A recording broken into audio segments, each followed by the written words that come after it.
نماز کے بعد ہاتھ اٹھا کر دعا مانگنی چاہیے یا نہیں؟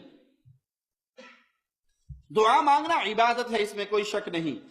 اور بہترین عبادتوں میں سے ایک عبادت دعا مانگنا ہے، بلکہ بعض روایات میں اس کو عبادت کا مغز بھی کہا گیا ہے،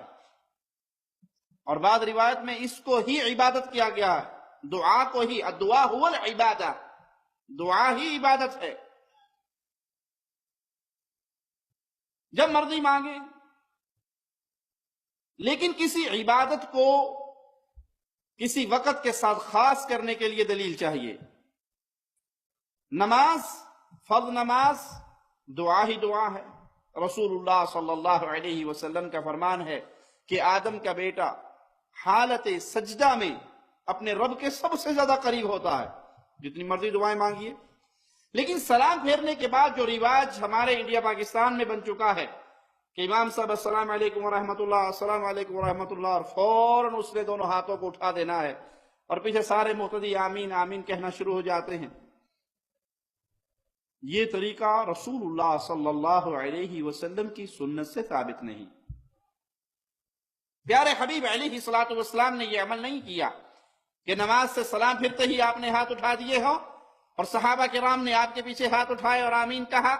نہیں، بلکہ اس وقت انسان انفرادی طور پہ جو مرضی دعا مانگے، لیکن اجتماعی دعا کے لیے رسول اللہ صلی اللہ علیہ وسلم سے کوئی صحیح روایت ثابت نہیں ہے، نہ صحابہ کرام سے کوئی ایسا عمل ثابت ہے کہ امام سلام پھیرے اور مقتدیوں کی طرف منہ کرے اور ہاتھ اٹھائے اور سارے اجتماعی شکل میں دعا کریں۔ اس کا ایک نقصان اور بھی ہے کہ جو اذکار رسول اللہ صلی اللہ علیہ وسلم نے نماز کے بعد کے سکھائے، جس کا بہت اجر و ثواب ہے، جس کی شان بہت بلند ہے، فرض نماز کے بعد آیت الکرسی، اس کی شان کتنی اعلیٰ ہے کہ رسول اللہ صلی اللہ علیہ وسلم خوشخبری دیتے ہیں کہ جو مومن موحد انسان ہر فرض نماز کے بعد آیت الکرسی پڑھنا اپنا معمول بنا لیتا ہے، اس کے اور جنت کے درمیان صرف ایک موت حائل ہے، یہ مرے گا اور اللہ کی جنت میں داخل ہو جائے گا۔ فرض نماز کے بعد 33 دفعہ سبحان اللہ، 33 دفعہ الحمدللہ، 33 دفعہ اللہ اکبر، یا 34 دفعہ اللہ اکبر، یا پھر لا الہ الا اللہ وحدہ لا شریک لہ لہ الملک والحمد وہو علی کل شیء قدیر کہہ کے 100 دفعہ پورے کرنا، یہ کتنے اجر والی تسبیح ہے۔ فقراء، غریب صحابہ پیارے نبی علیہ السلام کے پاس تشریف لائے اور کہا امیر صحابہ ہم سے جیت گئے، ہم نمازیں پڑھتے ہیں، وہ نمازیں پڑھتے ہیں، ہم جہاد کرتے ہیں تو وہ بھی جہاد کرتے ہیں، ہم روزے رکھتے ہیں تو وہ بھی روزے رکھتے ہیں، لیکن وہ مالدار ہیں، صدقہ و خیرات دیتے ہیں، اور ہمارے پاس ایسی گنجائش نہیں ہے کہ ہم صدقہ خیرات کریں۔ تو پیارے حبیب علیہ السلام نے فرمایا کیا تمہیں ایک ایسا عمل نہ بتا دوں جو صدقہ اور خیرات سے وزن میں زیادہ ہو جائے، تمہارا اجر و ثواب ان کے صدقہ خیرات سے بھی زیادہ بڑھ جائے۔ صحابہ کرام نے فرمایا جی ضرور بتائیے، کہ ہر فرض نماز کے بعد 33 دفعہ سبحان اللہ، الحمدللہ، 34 دفعہ اللہ اکبر،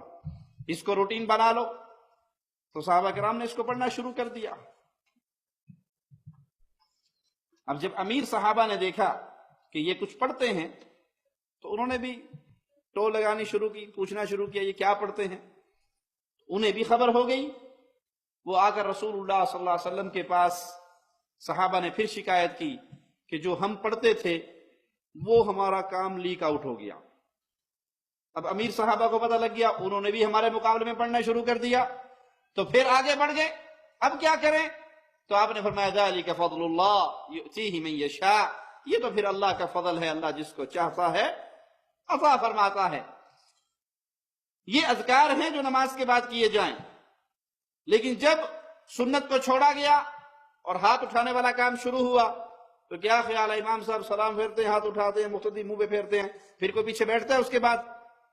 دوڑ لگتی ہے نا جوتیوں کی طرف، نکل جاتے ہیں، کام ختم ہو گیا۔ بدعت آئی تو سنت چلی گئی۔ اس لیے سنت پہ عمل کریں، جو عمل پیارے نبی صلی اللہ علیہ وسلم کی حدیث سے ثابت نہیں، اس عمل سے اپنے آپ کو بچائیے۔